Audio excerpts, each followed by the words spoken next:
Joining us today at our weekly COVID-19 briefing. Today I'm joined by Monroe County Public Health Commissioner Dr. Michael Mendoza, Ontario County Public Health Commissioner Director Mary Beer, and we're joined by the CEO of Common Ground and co-chair of the Finger Lakes COVID-19 Task Force, Wade Norwood.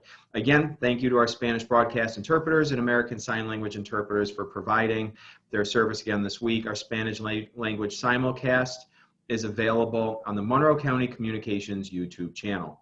So we're going to start, as we usually do, by talking some metrics and trends, and then I have a few announcements to make today. After a surge in cases in late March and early April, we've seen a plateau of new cases in our 7-day positivity rate over the last 2 weeks. While our metrics remain higher than other parts of the state, we're not seeing a substantial increase in the average over this period of time. Our highest case totals continue to come from the same age demographics, 10 to 19-year-olds, residents in their 20s, and residents in their 30s. From yesterday's COVID-19 report, we had 35 cases in residents aged 10 to 19, 31 cases of residents in their 20s, and 36 cases in residents in their 30s. Compared to our last briefing 2 weeks ago, however, those numbers are trending downward slightly, an encouraging sign that more people are getting vaccinated and still taking precautions. However, even though we're still seeing a slightly downward trend in our average, it's still relatively flat. Our local positivity rate has held steady below 3% over the last week. Yesterday's reported 7-day average positivity rate was 2.9%. When we held our briefing 2 weeks ago, the 7-day average was 3.2%.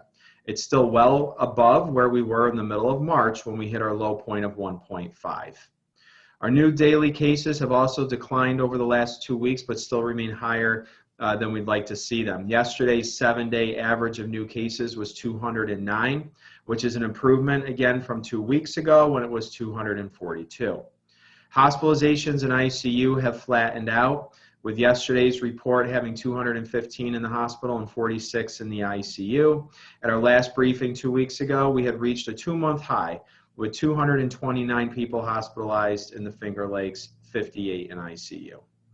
Vaccination efforts continue to move steadily along. According to the state vaccine dashboard, 301,567 Monroe County residents have completed their vaccine series.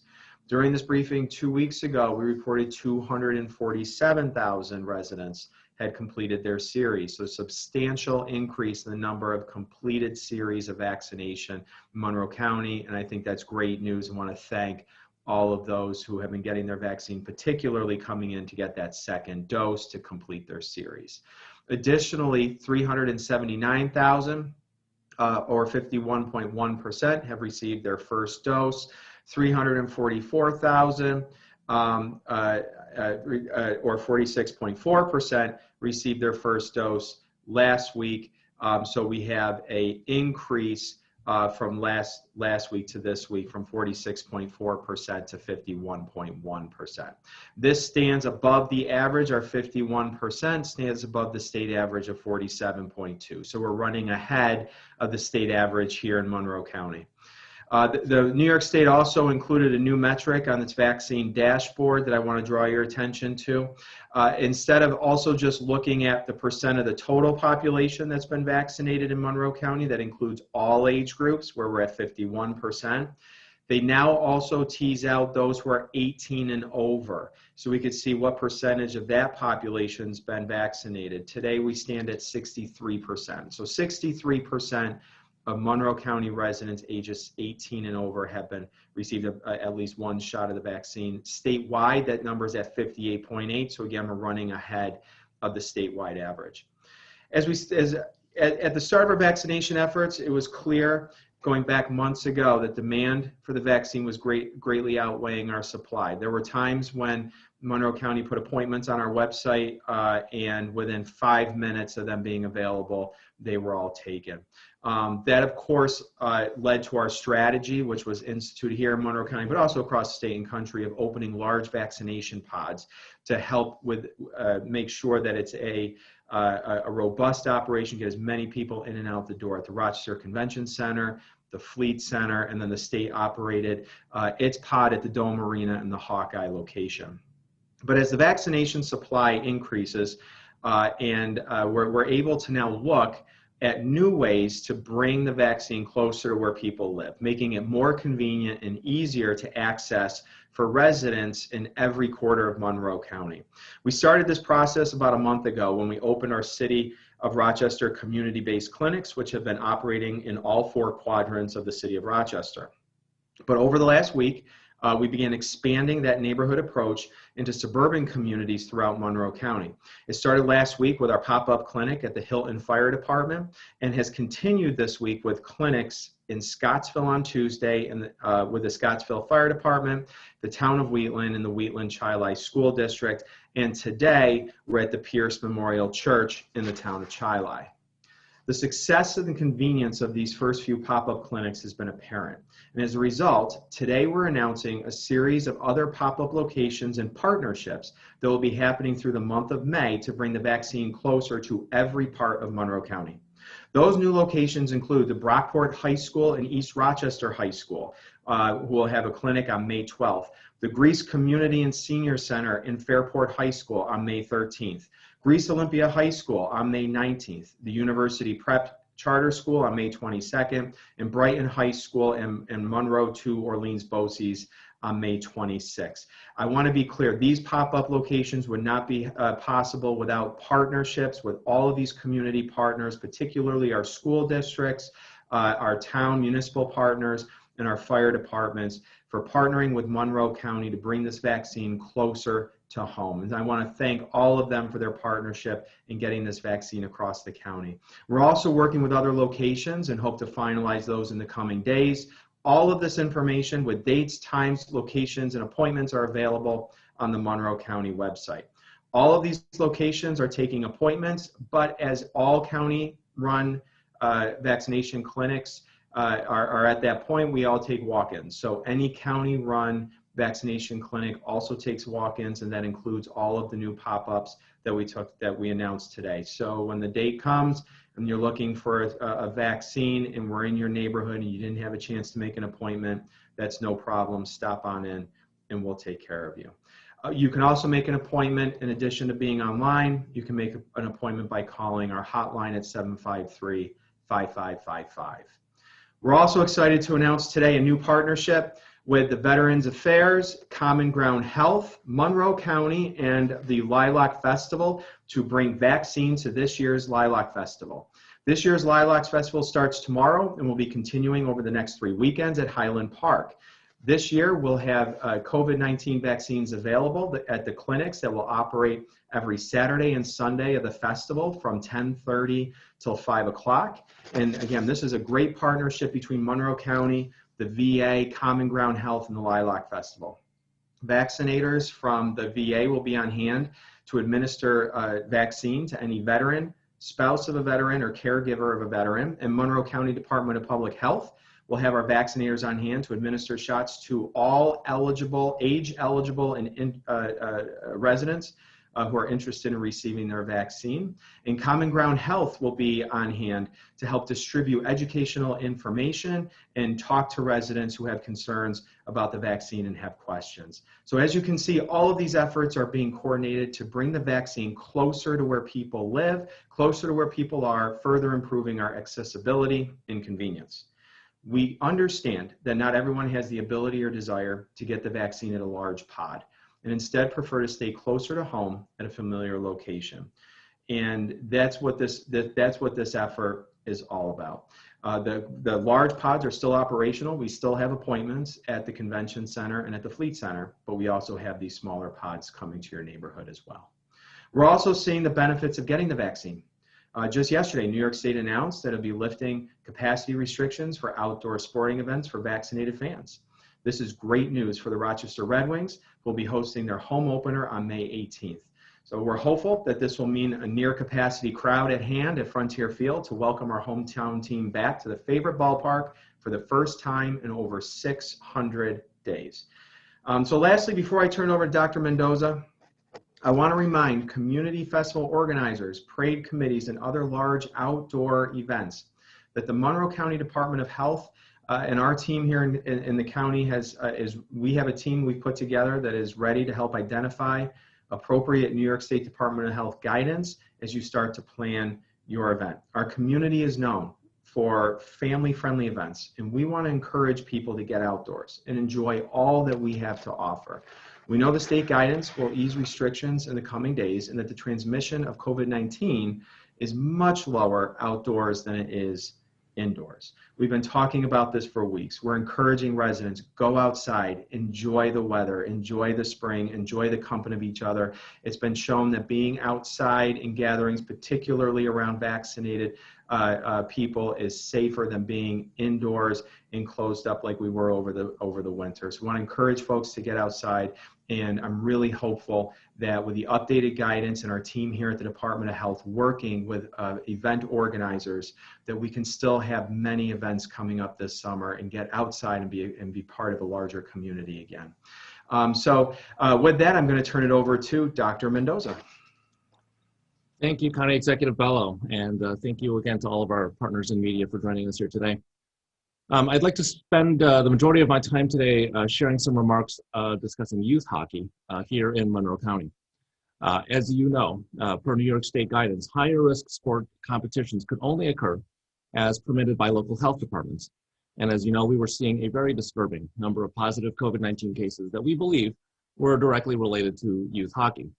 So as a result, about a month ago on April 5th, the Department of Public Health withdrew its permission for youth ice hockey and suspended permission for all other types of hockey here in Monroe County. Since then, over the course of March and April, we had at least one positive case on 2 out of every 3 days, something we did not see with any other sport, resulting in at least 125 total known cases related directly to ice hockey. Since February 1st, when all higher risk sports resumed, ice hockey was mentioned nearly 400 times during our contact tracing investigations, meaning that a person with COVID had direct or indirect connection with the sport, also again, far more than any other sport. As a result, we deployed health department staff to several local ice hockey rinks to better understand steps to help make this game safer from the standpoint of COVID for all of the players, their coaches, their family, and their friends. And today I am pleased to announce that with the decline in the number of cases and a plan of action to reopen hockey in Monroe County, effective immediately, the Monroe County Department of Public Health is restoring its support for competitive youth ice hockey play, provided that local ice hockey rinks meet certain conditions. These conditions include adopting measures to increase social distancing in shared spaces, with a focus on those areas where we believe COVID transmission is most likely. It includes stricter adherence to masking and other precautions off the ice, especially on the bench and in the locker rooms.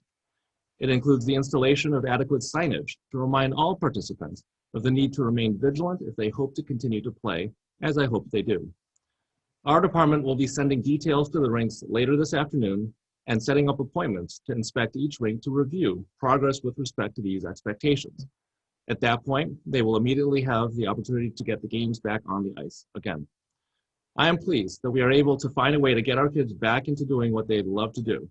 Hockey is clearly a higher risk sport here in Monroe County from the standpoint of COVID-19, and I am confident that with the measures that we are putting into place now, they will go a long way toward preventing our kids from contracting and spreading the COVID-19 illness.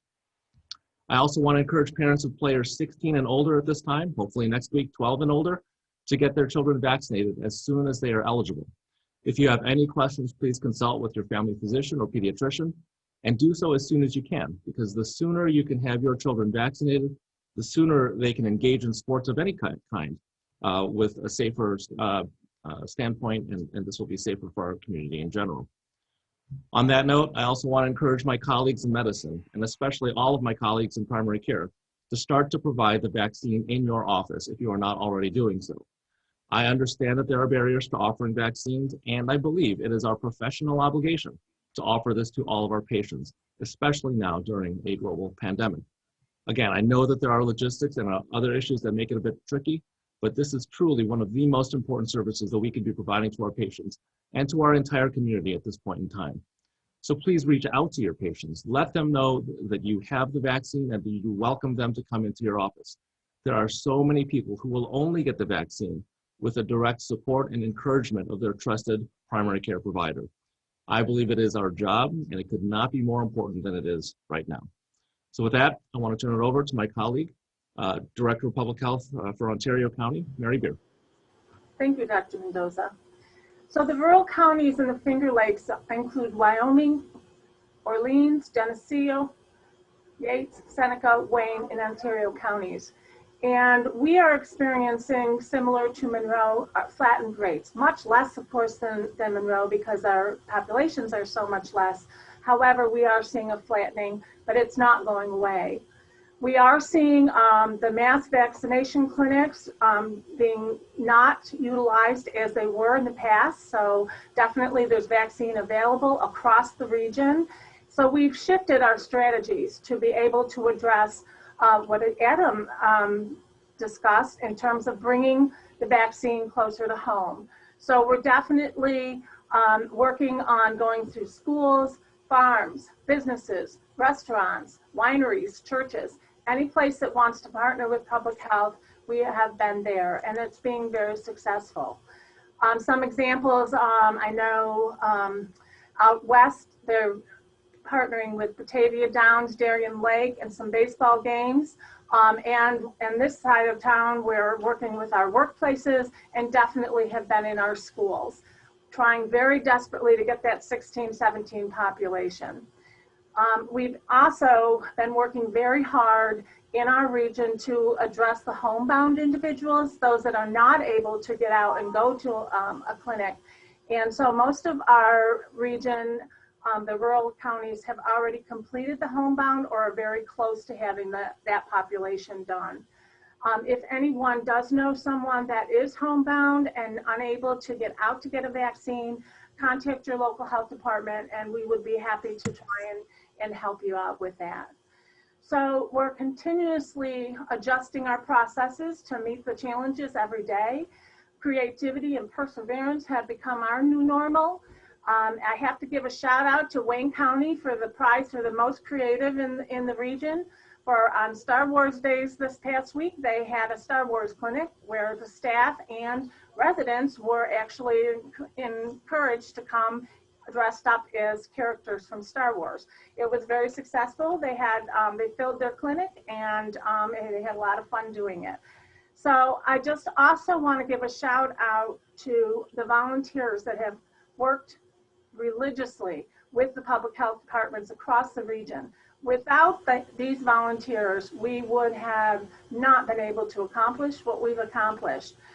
Most of the rural communities, our public health departments are relatively small, and we would not be able to pull off all the thousands and thousands of vaccines that we've been able to give.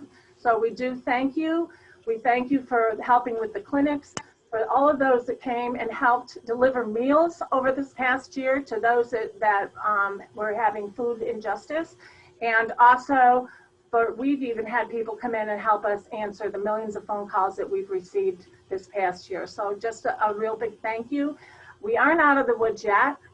Again, we're seeing new cases every day. We're seeing clusters pop up here and there, but public health is still out there fighting the fight, and thank you for helping and supporting us with that. Adam? Okay, and next up, thank you, Mary. Next up, we have the CEO of Common Ground Health and the co-chair of the Finger Lakes Vaccine Task Force, Wade Norwood. Thank you so much, Adam. And I'll say to all, I'll be brief in my comments, but I just wanted to share an update with you with regard to our shift towards more neighborhood venue-based outreach and vaccination site planning, and share with you an evolution in our approach about which I am incredibly excited. We have recruited and deployed 7 trained community ambassadors that are engaged in vaccine education at the grassroots of our community. As national news stories are reporting on the wisdom of moving part of our societal effort literally from big tent events to door-to-door efforts, you should know that we in the Finger Lakes are doing exactly the same. Over the past 2 months, These 7 ambassadors have registered more than 1,000 individuals for vaccine appointments. Many of the individuals they helped had barriers to registering for the vaccine, such as a lack of internet connectivity. These ambassadors have also made second dose reminder calls and have helped to ensure that there are no barriers to our neighbors having shown up for these important appointments. Our community ambassadors have also helped us extend our listening tour with our neighbors to more robustly understand people's vaccine hesitations, barriers, concerns, questions, or motivations. These ambassadors are available for outreach at local events, and they can speak about the vaccine in one-on-one phone calls, door-to-door engagements, and small group socially distanced meetings. They will also be sharing vaccine facts and leading discussions during what we're calling table talks in the community. 5 of these ambassadors have been focused on Monroe County, and 2 are focused on our neighboring rural counties. Their effectiveness has been so clear that we, Common Ground Health, are in the process of onboarding 6 additional ambassadors. 4 of these soon-to-be deployed added 6 are young men we recruited from barbershops to help fill the gap in reaching younger age groups, and in particular, reaching males who have not yet been vaccinated. I have to also thank the county executive and Dr. Mendoza for their commitment and engagement in this effort, as they are actively considering how to help us add even more ambassadors. I share this to inform you that if you, to support your reporting on our progress, would like to report more on this exciting local initiative, and if you would like to get video of our ambassadors in action, you should stop by the Lilac Festival tomorrow from 10 a.m. to 1 p.m. As the county executive had mentioned, along with our staff, these ambassadors are going to be at the festival answering questions and engaging our neighbors, and we can absolutely help you if you reach out to either Amy Knapp of Common Ground Health or to Alyssa Orlando of the Hub. We can absolutely facilitate your getting contact and opportunity with these ambassadors and with our staff that's supporting them. Before I yield the floor, I would like to make 2 additional comments. The first would be to echo Mary Beer and just highlight Wayne County's Star Wars themed vaccination clinic that took place on May the 4th in Lyons. This event vaccinated 60 people, many of whom were 16 and 17-year-olders. Staff were in costumes, including Princess Leia and Darth Educator. Community members also showed up in costumes and in Star Wars regalia. And even stormtroopers were able to travel to Earth and land in Lyons to get vaccinated. And one, in fact, was able to get his first dose at this clinic. Thanks to the success, the Wayne County Public Health Department is soon going to be scheduling additional themed clinics. This is the way we can use fun and creativity and community to help people become motivated to get vaccinated. And so for those of you who reported on this clinic and created a bright spot in your news broadcast, let me say thank you. The more we can create messages that support vaccination uptake in ways that are wrapped in community and not in clinical terms, wrapped in community, even when it's the community of Star Wars fans, the more we will effectively reach those who are still in the decision-making process. And as a final comment, since this is National Nurses Week, please allow me to close by recognizing and thanking those nurses who make up our region's nursing corps. More than ever, this past year has taught us to appreciate their voices, their energy, and their ideas for innovations and improvements that lead to our community providing more compassionate and connected care. I've long said, as the son of a nurse, I learned from my mother that there are only two ways to respond to a problem. We either ignore it or we nurse it.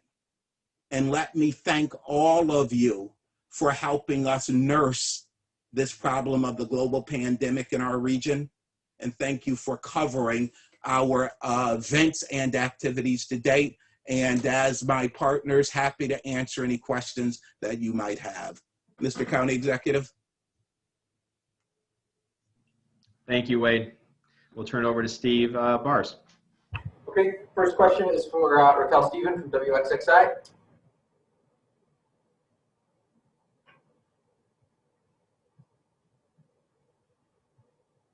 Racquel, do you have a question?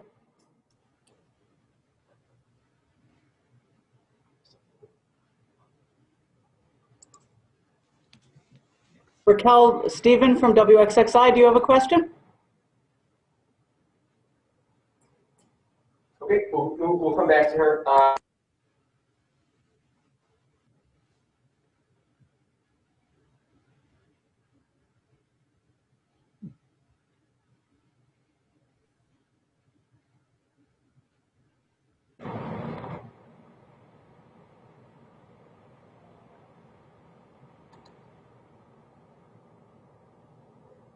Wendy Wright, do you have any questions? Yeah, I do. Hi, everybody. I had a question, I guess for a couple of you, in regards to the opening over at Frontier Field. Everybody's excited to get back out and watch the baseball games and that sort of thing.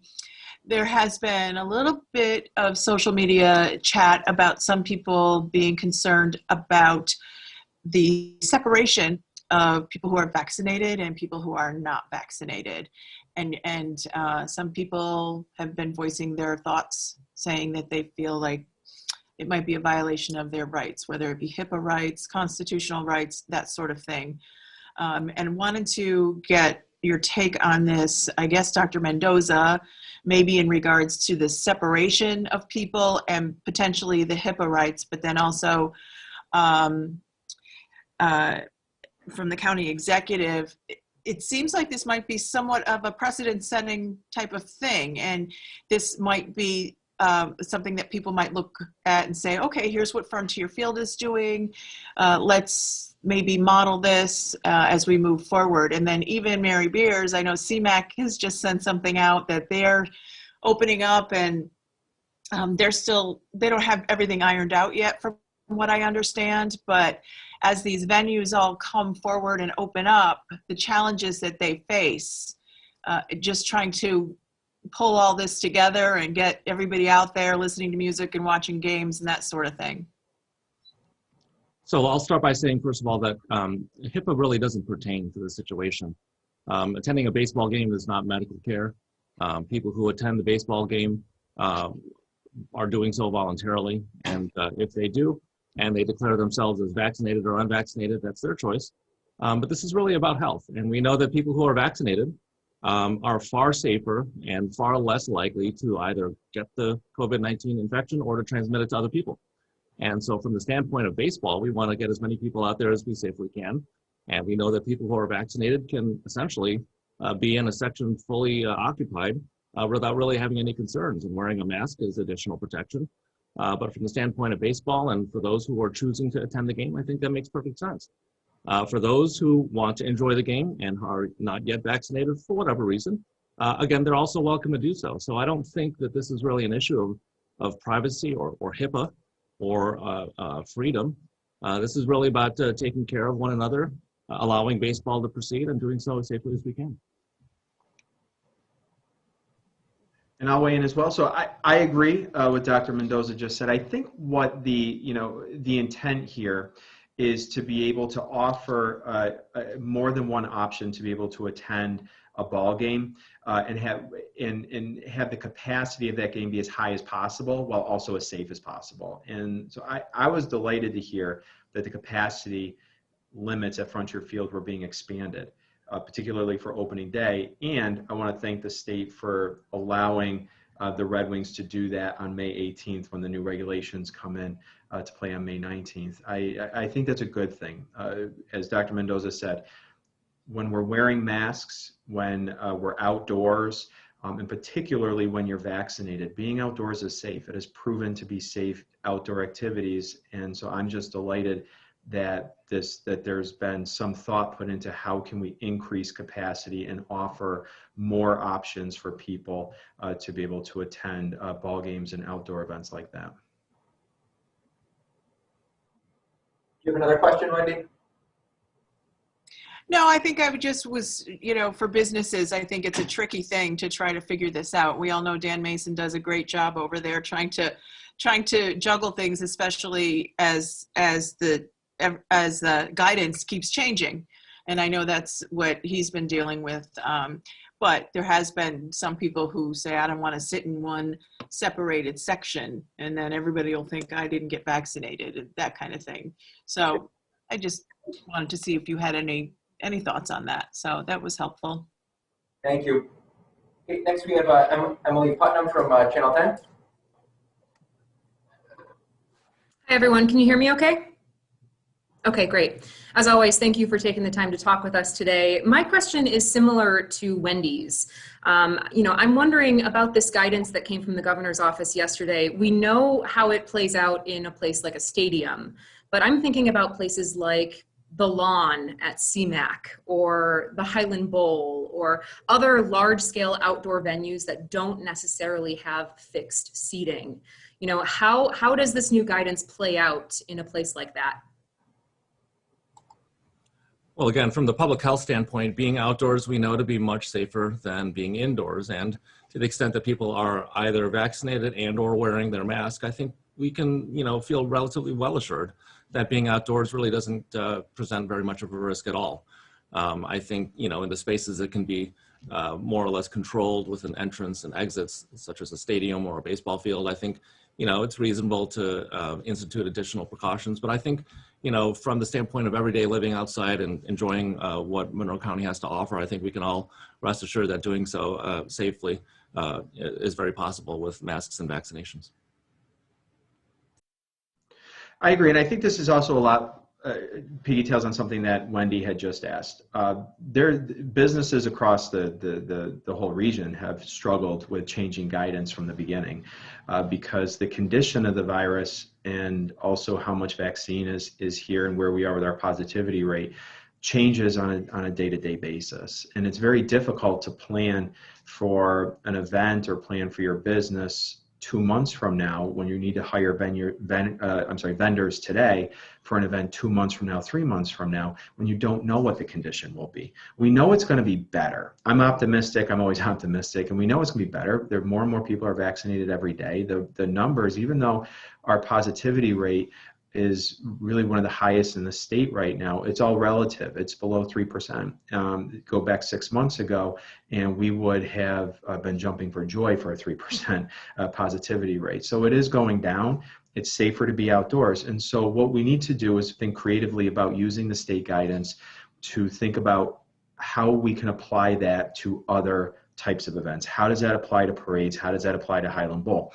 So this team that we have created at the Department of Health, working with our law department and the experts there, has been set up to work with festival organizers, work with, we're working with a number of them right now. We worked with Lilac Festival. We wanted to lead by example as well to show that you can apply these guidelines if you're creative, but we also understand not everybody is going to be able to. I spoke to the organizers of a few festivals that had to cancel over the last couple of weeks, and one of the challenges that they raised is that they have a significant cash outlay right now to hire vendors for an event 2 months from now when they don't know what the capacity will look like, and there's a real risk of losing money.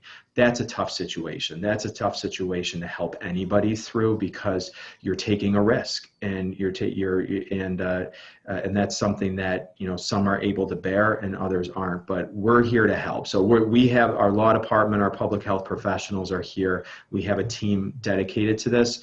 That's why I said earlier, if you're watching this, and if you can report at home, if you're planning an event in the coming months, please call us 753-5555 or email the COVID-19 at monroecounty.gov, and we'll get you in touch with someone who can help think through those guidelines and how they impact your event. And just to follow up, you know, based on what we saw from the governor's office yesterday, is it feasible to separate an audience, let's say at an outdoor concert at a park?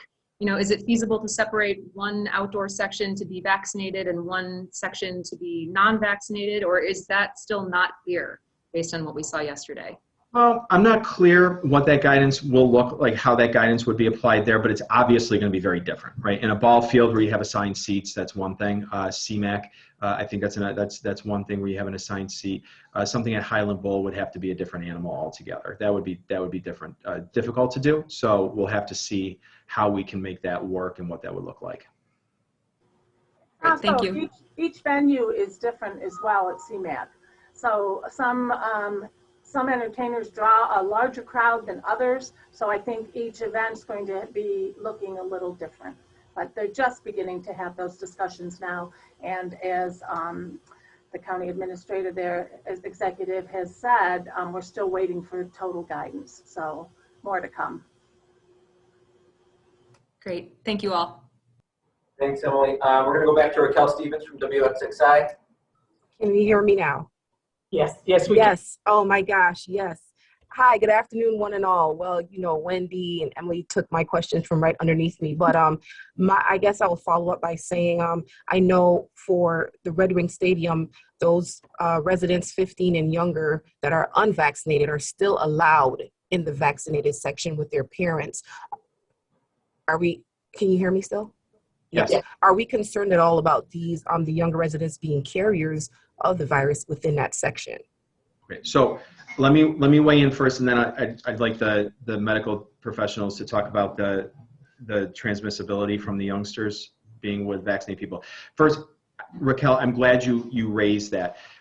That is a very critical distinction that's getting lost out there. I was watching some national media this morning that didn't get this quite right. So children are 15 and under, obviously are not eligible for the vaccine yet, are allowed to accompany a vaccinated adult in those vaccinated sections. So I just want to be clear that is the case. So if you're planning to go to the Red Wings home opener or any of those Red Wing games coming up, that would absolutely be the case. So Mary or Mike, do you want to? Right. So from the standpoint of risk, an unvaccinated child in a sea of vaccinated individuals really only presents a risk to other children who are unvaccinated. Those who are vaccinated in that same system setting, including the parents, really don't have very much to worry about. And that brings up the other point, which is that if you're vaccinated but would rather choose to bring your unvaccinated children to a lower risk setting, vaccinated people are welcome in the unvaccinated section. So I think this really provides everybody with an option that allows them to feel most comfortable. But from the standpoint of risk, the unvaccinated really only present a risk to other unvaccinated people.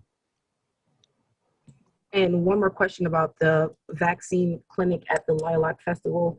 Are we concerned about doses being available for those who are just walking in, or are we going to have a sufficient amount of vaccine available for the people at the festival?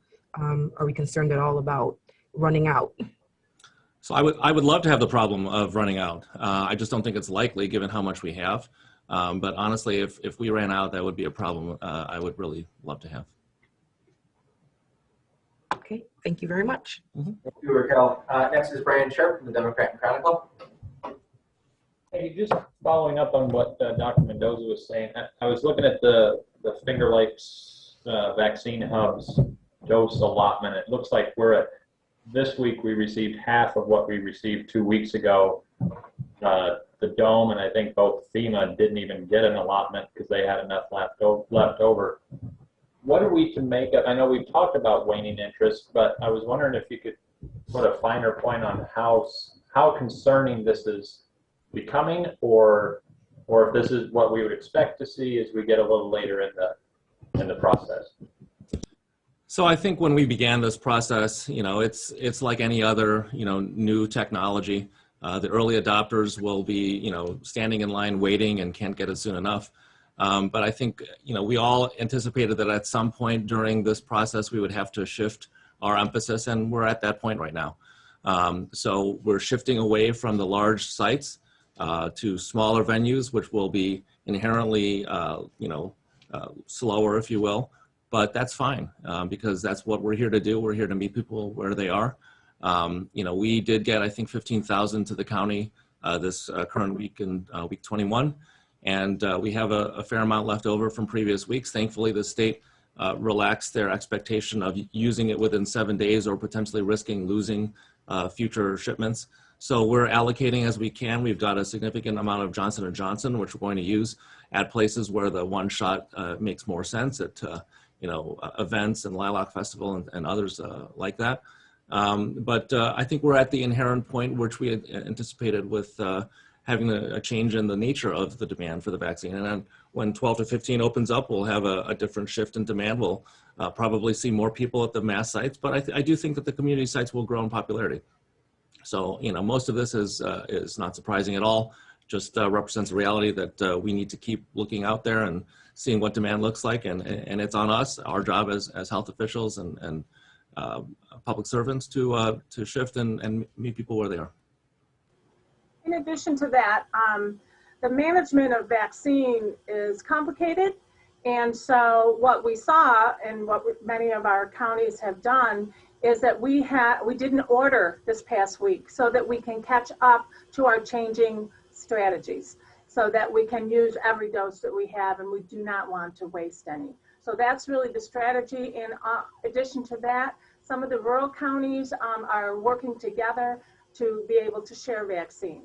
So for example, when you get a Pfizer tray, there's 1,170 doses in that. So that can take you quite a while if you're doing very small strategies. So what we're doing is I just got a tray and I'm sharing it with several other counties. So there is a lot of strategic planning going on, but it doesn't mean that there's not a lot of activity going on, because all of us are working really hard in multiple ways. I have different teams going out on the same day to different venues, and that's true in the other counties as well. So we will continue to try and get a shot in every single arm that's willing to take it. Thank you. And I know, we have Monroe County and Ontario County here, but I don't know if anybody could speak to what's happening in Wayne County, because you see everybody sort of in the mid to upper 40s, 50s, high 50%, and Wayne County is yet, they're right at the cusp of clearing, but 40%, but they're lagging 10 to 20 percentage points behind the rest of the Finger Lakes.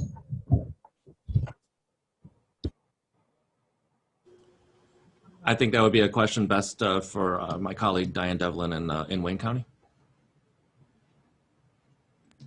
Okay, thanks. Thanks, Brian. Next is Andrew Bannis from 13 Lamb.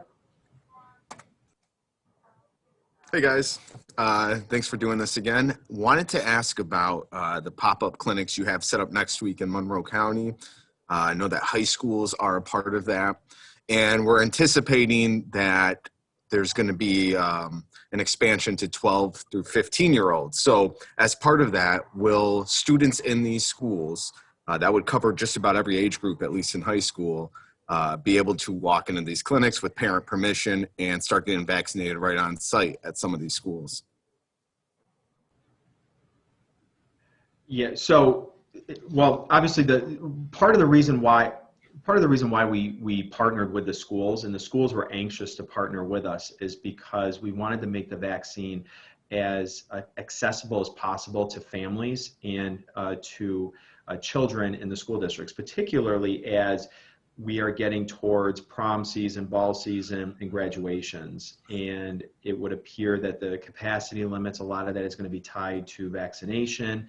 and or testing. So we wanted to make sure that the vaccine was as close and accessible as possible to those age groups, particularly as they become eligible. I'll let Dr. Mendoza talk about the rules around how you get a vaccine. I don't think a minor can just walk in and get a vaccine. There would have to be a parent or guardian with them, but to offer that permission, obviously. But we would expect that age is going to be lowered in just the near term here, and so the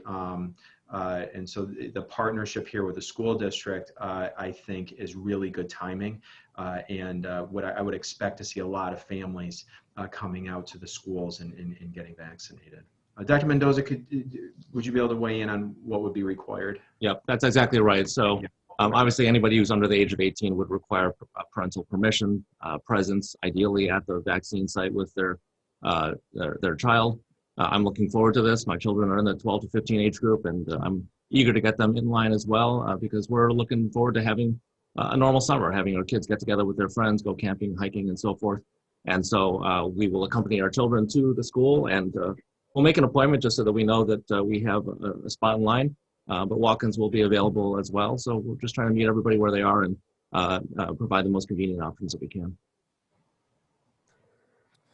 Thanks for that. And a follow-up question is about what we're seeing in other parts of the state here. Just in Buffalo and in Syracuse, we know that they are providing incentives to get the vaccine. I know Syracuse is you get like free fair food, New York State fair food, if you get the vaccine. Are we going to see something similar to that here in Monroe County? Already discussing it with breweries or garbage plates or something of that nature here in our neck of the woods?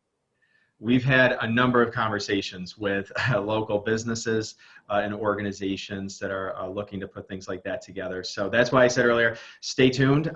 We have a number of additional pop-ups that we're excited to announce probably within the next week or so.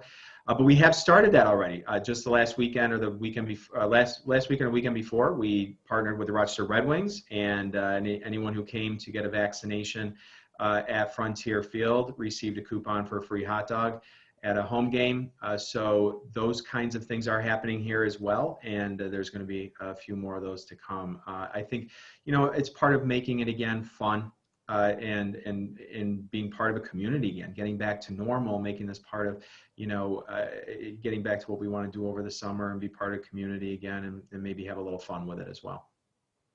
Yep. Thanks, Andrew. Next we have Patti Singer from the Minority Reporter. Good afternoon. This question is for Wade. He's been sitting quietly by, waiting for me to jump on, right? Oh, as you know, Patti. Yeah, and by the way, Adam, nice I see the sling off. Nice that you're ready to throw that first pitch opening day. Let's get that done. So, Wade, on April 1st, the percentage of blacks of the population been vaccinated was 8.1, Latinos 5.3. A month later, 8.8 and 6.2. I'm not that great with numbers, but it doesn't look like a huge increase. What are you expecting these ambassadors, what are the expectations of these ambassadors to really bump these numbers?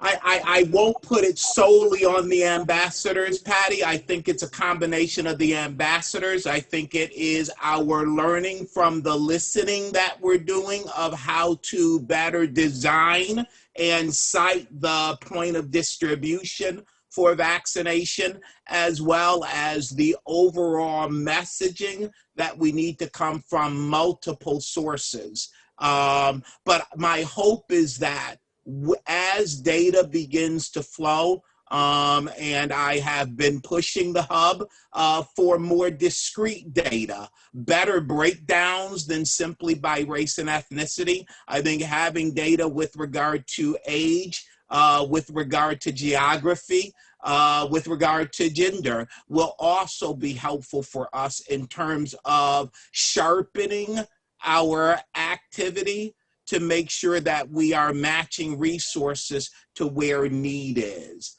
I think that I'd answer the general question is that my hope would be that we would begin to have movement in the numbers because we as a community are doing a better job of reaching people who are still in the decision-making process and providing the information and the supports that they need to more effectively move from I'm still thinking about it to actually going and getting vaccinated so that we can continue to accelerate our path towards a reopening to a new and better normal.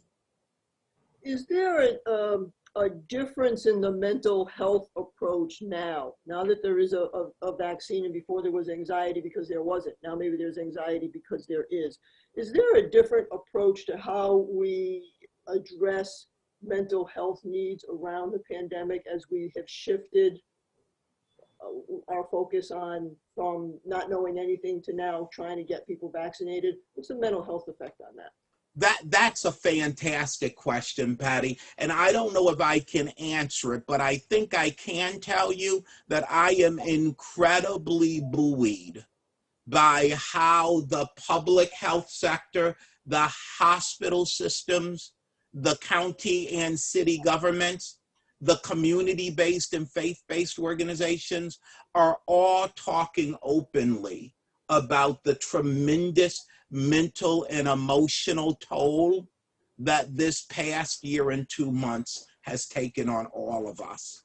And I think that the more that we are honest and open about the fact that there are tremendous losses, there is tremendous grieving that we need to make sure that we are supporting ourselves and our neighbors in engaging in. I think that the more that we understand how openly we need to talk about how isolation has had an impact and toll on all of us, I think the more effectively we will, as a community, really be able to provide the scaffolds and the supports for our recovery from something that is going to have a lifelong impact on our children and something that has fundamentally changed our lives. But I hope that as we do that work, we will also be incredibly brave in terms of talking about what we have learned and what we have gained as a result of this incredible struggle. I, for myself, absolutely have an appreciation for why it is that I value relationships and why I value community involvement and engagement. And I hope that those are the things that we'll be able to take as building blocks that we can start using to build that next normal. And I do believe that the more we engage in that work of healing and recovery, the more we will also support this work of encouraging people to overcome their concerns, their apprehensions, and their fears about this vaccine, and be able to be a stronger part of helping us all build our path forward. Thank you. Thanks, Patti. Last is Mike Costanza from the Rochester Beacon. Hi there, I need to turn everything on. There we are. Okay, and my question, I think, is for Dr. Mendoza, though Supervisor Bello might want to jump in as well. As has been mentioned, the Lilac Festival starts tomorrow. Rochester's festival season is going to be coming upon us. Some people have already dropped out, Park Avenue and Corn Hill.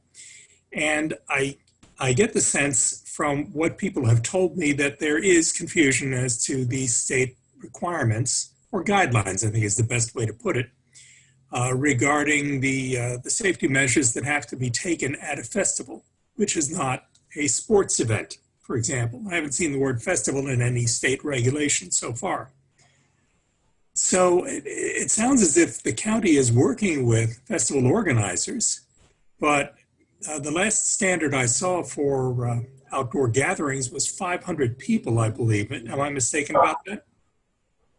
So I believe it's 500 as well, but honestly, the guidance changes so often and the dates are also changing quickly. And the reality is that there really hasn't been any unified guidance that really addresses festivals. And frankly, I would love to work with the festival organizers more than we are. I wish we had that opportunity, because I don't think that there are really very many compelling public health reasons not to have a festival. Now, you've got people coming in from other parts of the country or other countries. There may be issues related to where they're coming from and travel and so forth. But I think from the standpoint of mitigating risk for an outdoor festival, provided that people have masks and are ideally vaccinated, I think almost all of those risks can be addressed. So I would love to have the opportunity to work with our festival organizers more than we are, because I do think that people in our community want to have that normalcy back. And for us, summer in Rochester and summer in the Finger Lakes means being outside with our family and friends and enjoying our company and the entertainment that the festivals that we've come to know and love have to offer. So I do think that better guidance would be helpful. But given that, I do think that we can work within the guidance to make a lot of these festivals very, very possible here in Monroe County. So does that 500 number, does that no longer have any meaning? Well, the reality is this, when you're looking at 500, really what we care about are if 500 of those people are unvaccinated. Vaccinated people really don't contribute any measurable risk to a gathering. So really when we're looking at those numbers, we really ought to be looking at the maximum number of unvaccinated people. Because again, vaccinated people have a very, very low risk of contracting the infection and an almost zero risk of getting sick, hospitalized, or dying. And so really what we want to think about is how do we have as much people present as possible and keep it as safe as we can. And really we have to worry about those who are still susceptible, those who are unvaccinated. And so when we look at these maximum numbers, we really ought to be thinking in terms of unvaccinated people. Right, but as a festival organizer, I won't be able to have the vaccinated on one side of the Lilac Festival tent and the other folks on the other side. I mean, they might do that, but I don't think they're checking for vaccinations. So I guess my question is, is there a standard that you are helping people to meet at this point? I know that, for example, Fairport Canal Days organizers are working closely with the county, but I have no idea what standard they are going to come out meeting, if you see where I'm going. I like the number 500, but it doesn't seem to mean anything. And I wonder what the county is trying to do with such people that I could point to and say, well, this is how they're keeping people safe. Do you see what I mean? I hear you. And the guidance is the state guidance. And so ultimately what we do is work with the planners to identify the right guidance, but then it's on the part of the planners and organizers to ensure that they're comfortable that they're meeting the expectations of the state guidelines. And we offer advice as we can within those guidelines to address issues of risk and questions of how to do check-in and all those sort of logistic things. So I'm not sure I'm answering your question, but I do think that the state guidelines are what we have to work within. And to the extent that we can get updated guidelines, I think that would be even better. Great. Thanks, everybody. Thank you. Thanks all. Thank you, everyone. Have a good day.